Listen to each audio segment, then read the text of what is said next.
very much, and thanks to all of you for joining this talk. I'm Florence Enock, and I'm a researcher in the online safety team at the Turing.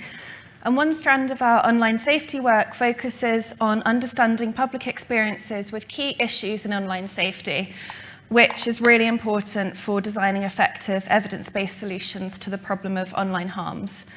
And I'm going to talk today about some of our most recent work, which examines the ways in which people may be differentially impacted by harmful content online according to gender, and more specifically, the ways in which women can be particularly affected by online harms.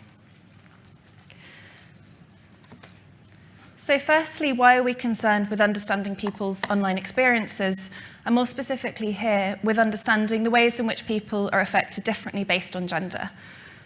So while it's true that social media has the potential to bring benefits to its users, such as fostering social connection or giving people a platform for their voice, we're also well aware that the online world has the potential to expose people to many forms of harm. Harms like hate speech, abuse, misinformation, self-harm promotion, and image-based sexual abuse, to name just a few, are widespread online. And experience with content like this can have a really negative impact on those exposed. And there are growing concerns that just as women may be more at risk of certain types of offline harm, such as sexual violence, women are now at greater risk of some forms of harmful behaviours online too. And if this is the case, it's really important to understand women's experiences online more fully in order to be aware not only of when women are at greater risk of harm, but also what the psychological impact of this additional risk is, how women may adapt their behaviours as a result, and altogether how online safety interventions can best support those who are most impacted. So in the data that I'm going to present to you, we had three key aims. We wanted to understand the experiences of men and women with a range of online harms, considering various forms of content like hate speech and misinformation, along with unwanted behaviours like cyber-flashing and image-based abuse. And we also wanted to understand the extent to which individuals have been exposed to these harms and in what ways. We also aim to find out about the psychological impact of online experiences, including the additional safety work that women may do to protect themselves online. So it's well known that women typically feel the need to do more offline to protect themselves from harm, such as avoiding walking in quiet places after dark or taking extra precautions to get home safely at night, generally creating an additional psychological burden for women surrounding their general safety. And we wanted to explore whether this additional safety work is carried into the online world too, and if so, what the implications for women are. As well as understanding exposure to harms and associated psychological impacts, we also wanted to look at the implications of fears surrounding safety online and comfort with various forms of online participation. So there are concerns that women may censor themselves online for fear of harassment, for example, in avoiding expressing their opinions, fear of becoming targets of abuse and other harms. And we examine the relationships between fears of several types of harm and comfort with different types of behaviour. So to answer our research questions, we conducted a large-scale nationally representative survey of 2,000 adults living in the UK. And we asked them about their awareness of and experiences with 15 different online harms, shown along the bottom of this slide, including hate speech, misinformation, misogyny, trolling, and many more. And we gave participants definitions of each harm as they answered these questions so that it was clear to them what we were referring to. And importantly, we asked participants first if they had seen each harm in the past year, and if they had, we asked them both how much they had witnessed the content without being directly targeted by it. For example, how much they'd seen misinformation in general social media posts, and also how much they had been directly targeted by different harms. For example, being directly cyber-flashed or sent abusive messages. We also asked people how fearful they were about receiving each type of harm, about the different psychological impacts that they have experienced as a result of being online, their use of safety tools such as blocking or reporting other users, and also how comfortable they are participating in a range of online behaviours. And so to understand gender differences in experiences of online harms, we compared responses between men and women for each question. We also conducted further regression analyses to understand relationships between fears around being targeted by online harms and comfort participating with different online behaviours. And I also just want to note here that we intentionally included a nationally representative sample so that we could directly compare online experiences between men and women across a range of ages and ethnicities. However, in taking this approach, the numbers of respondents identifying as non-binary or describing their gender in other ways are too small to include in our statistical comparisons and to make appropriate generalizations from. So in this data that I'll present, we had to exclude the 17 people who identified as non-binary or preferred to describe their gender in another way. But we do suggest that future work would really benefit from examining the experiences of these groups too by taking a different sampling approach. So I'll now move on to presenting some key results. So when we asked people about whether they had heard of each type of harm and whether they'd seen each type of harm in the last year, we found that overall gender differences in exposure were quite mixed. So on this figure, where there is M greater than F along the top, this means that men reported significantly greater exposure to this harm than women.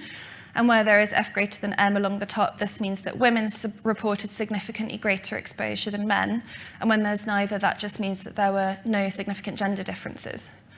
So on the whole, we can see here that men report seeing hate speech, misinformation, impersonation, physical threats, and doxing to a greater extent than women. But women, on the other hand, report seeing misogyny, bullying, and eating disorder content to a greater extent than men. However, our follow-up question about extent and capacity of exposure is really important for a deeper understanding of these results. So here, if people indicated that they had seen a harm online in the past year, they were then asked how much they had witnessed the harm without being a direct target of it, and how much they had been directly targeted. And this is where we see more nuance in gendered experiences. So there are some harms that men report receiving more commonly than women, and these include hate speech, misinformation, and threats of physical violence. However, women report being targeted by online misogyny, cyber stalking, cyber flashing, image-based sexual abuse, and eating disorder content to a significantly greater extent than men. For example, 5% of all women report having been cyber flashed before compared to 2% of men, and 13% of women have received misogynistic content before compared to 5% of men. And it's also really important to keep in mind here that these results are across all women, so again, a kind of nationally representative sample reflective of the population across age, gender, and ethnicity. And it is likely that these numbers would be higher for younger women, and including teenagers, who we didn't include. And of course, for women using particular social media sites and particular dating sites, for example. And indeed, work elsewhere suggests these numbers are higher when looking at specific subsamples of women. These results really show the importance of asking not just about overall exposure, but more specifically about how much and in what way that exposure occurs. So just like in the offline world, here we're seeing that women are disproportionately impacted by threatening, unwanted behaviours like stalking and flashing. And this evidence is really important for taking steps to mitigate against such harm. However, men might be more affected by other harms, and more work is needed to address why men might report being targeted by, for example, hate speech and misinformation more. So as well as finding out about overall exposure to harms, it's also really important to understand the various forms of psychological impact that even knowledge of online harms can have. And we were interested in finding out about the extent to which people fear being targeted by harmful content, as fear around online safety is a psychological, fear around safety in general is a psychological burden often affecting women more than men, and can lead to moderation of all sorts of behaviours. For example, offline, again, women report fearing for their personal safety more than men do, and these fears can often arise independently from actually being targeted by a crime. So we found that for all 15 types of harm that we included, women consistently express greater fear about being targeted by each one, with fear levels here on this figure shown in the orange part of the figure. So for example, 47% of women fear being trolled compared to 29% of men, and 49% of women fear being the targets of image-based abuse compared to 29% of men. So our results here are really striking because they start to hint at the extra burdens women face online, perhaps mirroring women's fears around personal safety in the offline world, But with so much of life taking place online now, it's really concerning that half the population feel particularly fearful in that space. So I'm going to talk a bit more about fear in a minute, particularly with relation to associated behaviours. But first, I also just wanted to note that as well as being targeted by certain threatening online behaviours to a greater extent than men, women also report more negative psychological impact than men do as a result of particular online experiences. So women are significantly more likely to say that they've been left feeling sad or low, angry or frustrated, and even with physical symptoms like insomnia, headaches, and stomach aches as a result of online experiences. So here we can see that 56% of women have been left feeling sad or low as a result of an online experience, compared to 39% of men. And 13% of women have been physically affected, compared to 9% of men. And these results are again really striking and highlighting the additional ways in which women are affected. And it's really crucial that we do more to protect women's online well-being, and here we provide strong grounds to show that more support needs to be offered to women to mitigate these negative effects of being online. So I've shown so far that women are at increased risk of being targeted by certain harmful behaviours online, and also that they suffer greater negative psychological impact as a result, along with living with increased fear about their safety. But it's also interesting to consider whether women engage in increased safety work online to try and protect against the harms that many fear. To look into this, we asked people whether they had used 7 different safety tools, including disabling location sharing, disabling AirDrop or Bluetooth, making accounts private, and several other tools shown on this figure. And we found that women are significantly more likely than men to say that they've used each of these tools before. So this suggests that just as women have to take extra precautions around their safety in the offline world, for example, in avoiding walking home late after dark or even carrying self-defense tools like alarms, women also appear to engage in more safety work in the online world too. So as well as using safety tools to a greater extent than men, our data also show that women are less comfortable engaging in certain online activities, perhaps for fear of being targeted by harm. So women are significantly less likely than men to feel comfortable expressing opinions online, with just 23% of women comfortable expressing their political opinions online, compared with 40% of men. And this again draws a parallel with women's additional moderation of behaviours in the offline world. In trying to avoid harm, for example, women may avoid spaces and situations where they foresee risk. So the interplay between gender, exposure to harm, fear surrounding harm, and comfort with online behaviours is likely to be very complex. It might be that exposure leads to greater fear, which in turn leads to moderation of behaviours. Or it might be that fears arise by other routes than direct exposure, and again leads to moderation of behaviours and additional safety work. And so to examine at least a part of these complex relationships, we look directly at associations between fear of each online harm and comfort with the 7 online activities that we included in the survey. So these are the last results of the survey that I'll talk about for now. This figure shows relationships between fear of each harm and comfort with each behaviour. And just to note that we omit misinformation, catfishing, and eating disorder content, just because there was less theoretical basis for these particular harms to assume a relationship with engaging in each of the 7 activities. So on this figure, each coloured point is a regression model, with circles indicating the cluster of behaviours that relate to sharing opinions, and triangles indicating the cluster of behaviours that relate to sharing photos. And only significant associations are shown in the figure. So on average, these results show that being fearful of receiving online harms is associated with being 25% less comfortable engaging in these behaviours. But more importantly, fear of different harms impacts on comfort participating with different behaviours. So for example, fear of being targeted by trolling is associated with reduced comfort with sharing political opinions, other opinions, and challenging content, while fear of being targeted by misogyny, cyberstalking, and doxing is associated with reduced comfort with sharing photos. And that includes photos of the self or of family and friends. So when looking more specifically at individual relationships, we see, for example, that fear of being bullied leads to a 24% decrease in comfort challenging content that people don't agree with, and a fear of being cyberstalked leads to a 21% decrease in comfort with sharing photos of yourself. So we can see more kind of key findings on this figure, and more results are available in the full report, which is out today. So taken together, these findings demonstrate the really significant impact that online fears have on comfort with online participation. So I've spent some time talking about our new data showing the gendered nature of online harms. And I now just want to talk about some potential avenues for tackling these harms and mention how our survey results are really useful in being able to feed into online safety solutions.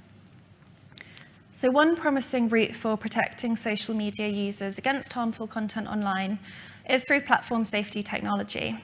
So most social media platforms offer users various safety tools, such as being able to unfollow, block, or report other users or pieces of content. And these tools have the potential to empower users to tailor their online experiences and avoid unwanted content.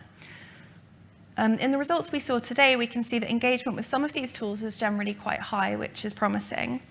However, some of our other work in the online safety team finds that people are not typically aware of many other useful tools on offer, such as, for example, changing social media feed algorithms.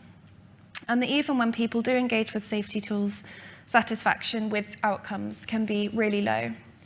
So, for example, a recent report from our team found that while 60% of social media users who were aware of the ability to report content that they believed to be harmful or as violating community standards had done so, just 18% said that they were satisfied with the outcome of their reports.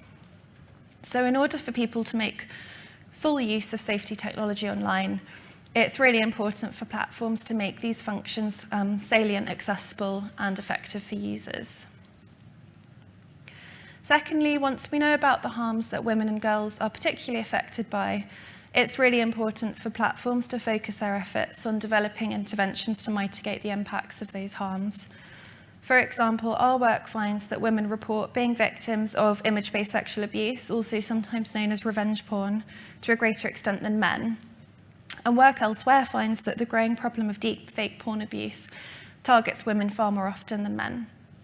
So it's really essential for platforms to be able to respond quickly and effectively to reports of such content and to take action to mitigate the further adverse effects of these types of content spreading. And finally, our survey results show the importance of directing support and resources where they're most needed, and to those who are most impacted by different forms of harm. So by demonstrating the many negative effects that online harm against women has, we also demonstrate the clear value of, for example, education-based interventions designed to reduce online misogyny. And to tackle the problem further, it's also really important to make efforts to understand the motivations of perpetrators against harm against women online. To ensure new legislation is effective, it's also important to focus efforts on training those responsible for implementing the steps needed to create safer spaces. And I just want to end the talk by noting the importance of tackling online harm against women and girls for ensuring equality in society. So with so much public discourse now happening online, including important political discussion amidst the many elections globally taking place this year, it's really important that everyone in society feels safe and able to participate. So we already see that there are high levels of abuse against female public figures like politicians, journalists, and activists, even causing some to leave these public positions out of serious concerns for mental health, physical safety, and even sometimes safety for their family and loved ones. And by allowing these problems to worsen, we risk discouraging new generations of women from expressing themselves in public discussion. So thanks so much for coming along and listening. Our co-authors on this work are listed here. And as I mentioned, the report is out on our website today. And do feel free to send an email if you'd like to hear more about this work or any of our other work in the online safety team. And I'm happy to take any questions now in the last sort of 5 or 6 minutes.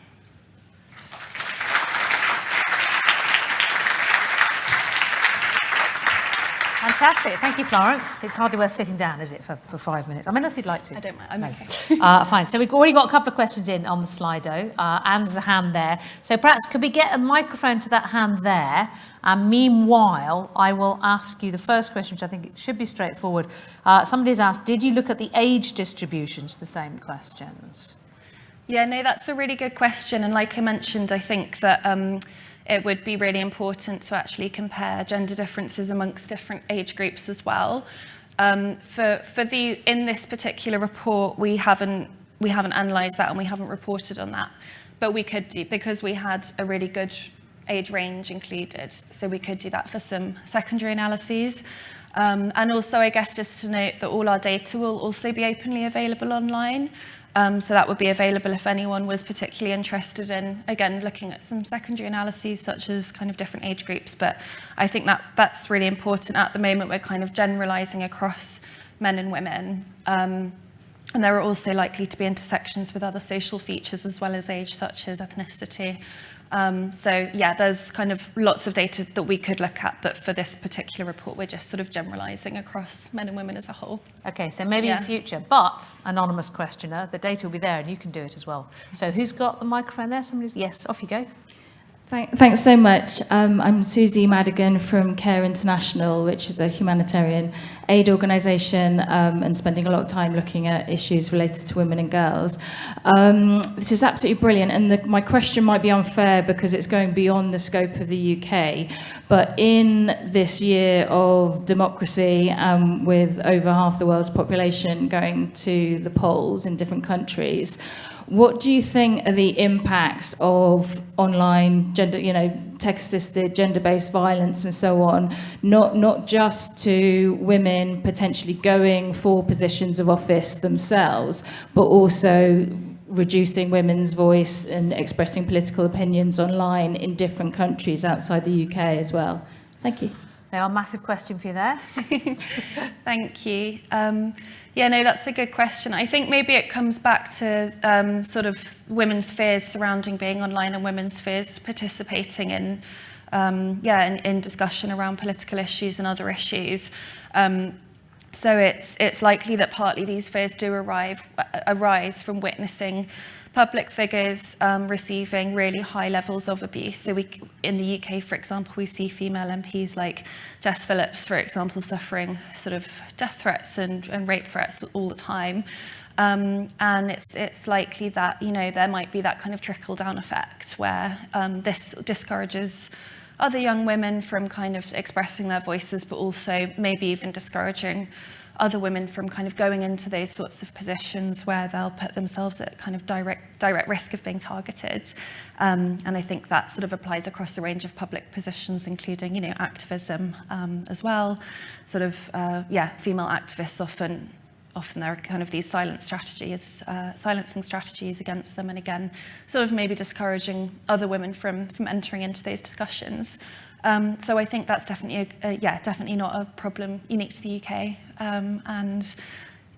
So I think that's partly why it's so important to tackle the problem, just because there are these kind of prominent examples which, may well be giving rise to these increased fears. But I was wondering that because there was a striking disparity between people's fears and what people had themselves experienced. So I was wondering whether the fact that we talk about it as a big problem and that some high-profile figures do really have very high levels of online abuse and harassment, whether people have a disproportionate idea of what will happen to me if I express opinions online, and even whether there's a kind of rebound problem that by talking about it so much we add to the fears, and whether we can tackle it without doing that.